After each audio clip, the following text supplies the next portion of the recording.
Hi guys. അപ്പൊ ഇന്നത്തെ വീഡിയോയിൽ ഞാൻ എൻ്റെ ഫീ സ്ട്രക്ചർ പറഞ്ഞുതരാൻ വേണ്ടി പോവാണ്. അപ്പോൾ എനിക്ക് തോന്നുന്നില്ല ഞാൻ നിഫ്റ്റിന് വേണ്ടിയിട്ട് ട്രൈ ചെയ്യുമ്പോൾ ആയാലും എവിടെയും ഒരു വീഡിയോയിലും എത്രത്തോളം ഫീ ഉണ്ട് എന്നുള്ളതൊന്നും കണ്ടിട്ടില്ല. അപ്പൊ എനിക്ക് തോന്നി ഓക്കെ, ഞാൻ എത്രത്തോളം പേ ചെയ്തുകൊണ്ടാണ് പഠിക്കുന്നത്, എൻ്റെ ഫീ സ്ട്രക്ചർ ഈ വീഡിയോയിൽ അങ്ങ് പറയാന്ന്.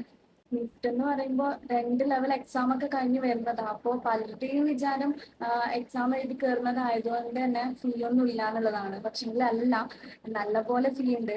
ഇത്രയും വലിയ ഫീ ആണ് ഞാൻ കൊടുക്കുന്നതെന്നുള്ളത് എനിക്ക് നന്നായിട്ട് അറിയാം. പക്ഷെ നമ്മൾ ഡിസൈൻ ഫീൽഡിലേക്ക് പ്രൈവറ്റിലായിട്ടുള്ള കോളേജ് നമ്മൾ ആലോചിക്കുമ്പോഴും അതിനെക്കുറിച്ച് അന്വേഷിക്കുമ്പോഴും അവിടെയും ഇത്രത്തോളം തന്നെ ഇതിനേക്കാൾ കൂടുതൽ ഫീസൊക്കെ ഉണ്ട്.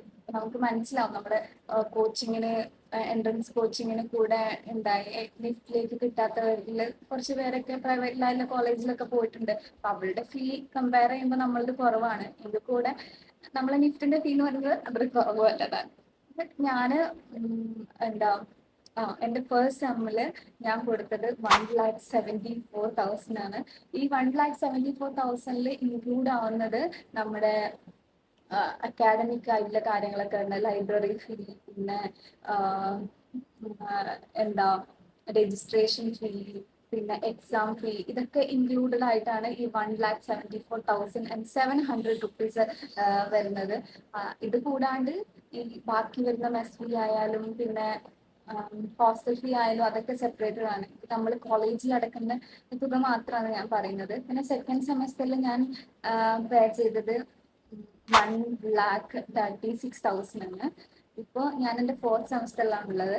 തേർഡ് സെമസ്റ്ററിൽ ഞാൻ പേ ചെയ്തത് 1,61,900 ആണ്. ഇപ്പോൾ ഫോർത്ത് സെമസ്റ്ററിലാണെങ്കിൽ 1,43,000 ആണ് ഞാൻ പേ ചെയ്തത്. അപ്പം ഞാൻ ഈ ഇത്രയാണ് കൊടുക്കുന്നത്. പിന്നെ എൻ്റെ കമ്മിങ് സെമസ്റ്ററിൽ ഏകദേശം ഇത്രത്തോളം അതിനേക്കാളും കൂടുതലാണ് വരുന്നത്. അപ്പൊ ഞാൻ ഈ പറഞ്ഞു വരുന്നത് ഇതാണ് എൻ്റെ ഫീസ്.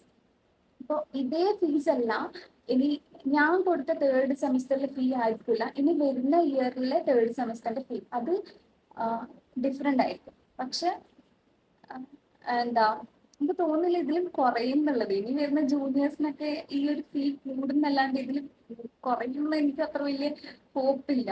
പിന്നെ ഓരോ സെമസ്റ്ററിലും ഞാനിപ്പോൾ പറഞ്ഞതുപോലെ കുറച്ച് വേരിയേഷൻസ് കൂടാനും കുറയാനും ചാൻസസ് ഉണ്ട്. എൻ്റെ സീനിയേഴ്സിന്റെ ഫീ എന്ന് പറയുന്നതും ഈ പറഞ്ഞതല്ല, അതും ഡിഫറെൻ്റ് ആയിരിക്കും. പക്ഷെ ഏകദേശം ഒരു ഐഡിയ ഇനി വരുന്ന എൻ്റെ ജൂനിയേഴ്സിന് എങ്ങനെയാണ് ഫീസ് എന്നുള്ള ഒരു ചെറിയൊരു ഐഡിയ തരാൻ വേണ്ടി മാത്രമാണ് ഞാനിങ്ങനെ പറഞ്ഞിട്ടുള്ളത്. ഞാൻ ഇതിനു മുമ്പ് ഒരു വീഡിയോ ചെയ്തിട്ടുണ്ട്, 6 things I wish I knew before getting into lift. ആ വീഡിയോ ഒന്ന് കണ്ടു നോക്കാം. അതിൽ ഇതിനെ കുറിച്ച് വലിയതായിട്ട് പറയുന്നില്ലെങ്കിലും ലിഫ്റ്റിൽ കയറുന്നതിന് മുമ്പ് ഞാൻ അറിഞ്ഞിരുന്നെങ്കിൽ ആഗ്രഹിക്കുന്ന കുറെ കാര്യങ്ങൾ ഞാൻ ഇതിൽ എക്സ്പ്ലെയിൻ ചെയ്തിട്ടുണ്ട്. അതൊക്കെ ഒന്ന് കണ്ടു നോക്കാം. ഞാൻ ഉദ്ദേശിക്കുന്നത് വളരെ ചെറിയൊരു വീഡിയോ ആണ് ഈ ഒരു ഫീസ് സ്ട്രക്ചർ പറഞ്ഞുകൊണ്ടുള്ളത്. ശരിക്കും പറഞ്ഞാൽ ഞാൻ ഒരുപാട് താങ്ക്ഫുള്ളാണ് എൻ്റെ പാരൻസിനോട്. കാരണം എനിക്ക് എൻ്റെ ഫാമിലിക്ക് അഫോർഡ് ചെയ്യാൻ പറ്റുന്നതാണെന്നും കൂടെ നോക്കാനാണ് എൻ്റെ സ്വപ്നത്തിന് വേണ്ടി എന്നെ പറഞ്ഞയച്ചിട്ടുള്ളത്. അപ്പൊ ഞാൻ ഒരുപാട് താങ്ക്ഫുള്ള. അപ്പൊ നിങ്ങൾക്ക് ഈ വീഡിയോ കണ്ടപ്പോൾ മനസ്സിലായിട്ടുണ്ടാവില്ല എത്രത്തോളം ഫീ ആണ് വരുന്നത് എന്നുള്ളത്. ഇന്നത്തെ വീഡിയോ ഇത്രേ ഉള്ളൂ ഗൈസ്. അപ്പൊ ബൈ. നിഫ്റ്റ് ആയിട്ടുള്ള എന്തെങ്കിലും കുഴപ്പമില്ല, എന്തെങ്കിലും സംശയങ്ങൾ ഉണ്ടെങ്കിൽ നിങ്ങൾക്ക് എന്നെ കോൺടാക്ട് ചെയ്യാവുന്നതാണ്.